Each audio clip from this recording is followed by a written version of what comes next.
పెళ్ళిళ్ళ సీజన్ వచ్చేసిందండోయ్! పెళ్లి అంటేనే నిజంగా ఒక ఎమోషన్. కుటుంబంలో తెలియని ఒక సంతోషం.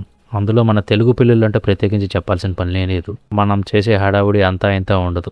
ఎందుకంటే పెద్దవాళ్ళు మన పెళ్ళికి పెట్టిన ఆచారాలు గూడా అలాగే ఉన్నాయిలెండి.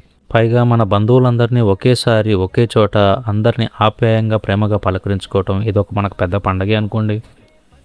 విషయం ఏంటంటే మా మేనల్లుడు పెళ్ళి. అది కూడా మార్కాపురం దగ్గర. మేము మా వర్క్ అయిపోయిన తర్వాత సాయంత్రం పూట నిదానంగా తీరిగ్గా అన్నీ ముగించుకొని షాపింగ్‌లు అయ్యి కంప్లీట్ చేసేసుకొని నైట్ పూట స్టార్ట్ అయ్యాము. ఒక్కొక్కళ్ళ మొఖాలు ఎలా వెలిగిపోతున్నాయో చూస్తున్నారుగా పాపం.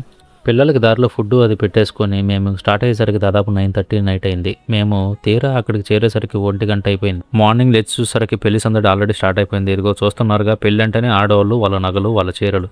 మా అక్క వాళ్ళు ముందే నాకు వార్నింగ్ ఇచ్చారు. "అరేయ్! మా అందరిని కవర్ చేయాలి, మా చీరలు బాగుపడాలని" చెప్పేసి. మా అల్లుడు అమాయక మొఖం వేసుకొని నన్ను చూస్తున్నాడు. "మామయ్య అసలు పెళ్లి నాదేనా" అని. ఎందుకంటే వీళ్ళు చేసిన హడావుడి అంతుంది.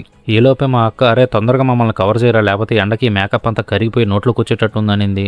ఇంకేముంది ప్రతి ఒక్కళ్ళ మొఖాలను ఎదుగో ఎట్లా లాక్ చేసి పడేశాను. మార్నింగ్ మా అక్క వాళ్ళు నలుగు పెడితే నైట్ వచ్చేసరికి నేను మా అన్నయ్య నలుగు పెట్టడానికి రెడీ అయిపోయాము. ఫస్ట్ మా అన్నయ్య వాళ్ళు నలుగు పెట్టారు. నలుగు పెట్టిన తర్వాత మేము విజయవాడ నుంచి తీసుకొచ్చిన స్వీట్స్, బట్టలు అయితే ప్రజెంట్ చేశారు అన్నయ్య వాళ్ళు. తర్వాత అన్నయ్య వాడికి ఎంతో ఇష్టమైన మైసూర్ పాకుని ఎదుగో ఇద్దరు కలిసి నోట్లో అయితే ఇట్లా పెట్టారు. తర్వాత మా వంతు వచ్చింది. ఏంటో నిన్న మొన్నటి వరకు నా చుట్టూ మామయ్య మామయ్య అని తినేవాడికి ఇప్పుడే వీడికి పిల్లేంటా అని చెప్పేసి మనసులో ఒకసారి అట్లా అనిపించింది. ఏదైతే ప్రతి ఒక్క మనిషి జీవితంలో ఇది ఒక తప్పని ఘటమే కదా. మొత్తానికి నేను తీసుకొచ్చిన మైసూర్పాకు కూడా మా అల్లుడికి అలా తినిపించేసి ఇంటి లుక్ బయట నుంచి ఎలా ఉందా అని చెప్పేసి బయటకు వచ్చి అలా చూశాను. ఏ మాటకు ఆ మాట. పెళ్లిలో తలా ఒక చెయ్యేస్తే దాంట్లో ఉండ ఆనందమే వేరు. మా అన్నయ్య వాళ్ళైతే ఫ్లెక్సీని అయితే ఇదిగో ఇక్కడ ఇట్లా ఏర్పాటు చేస్తున్నారు.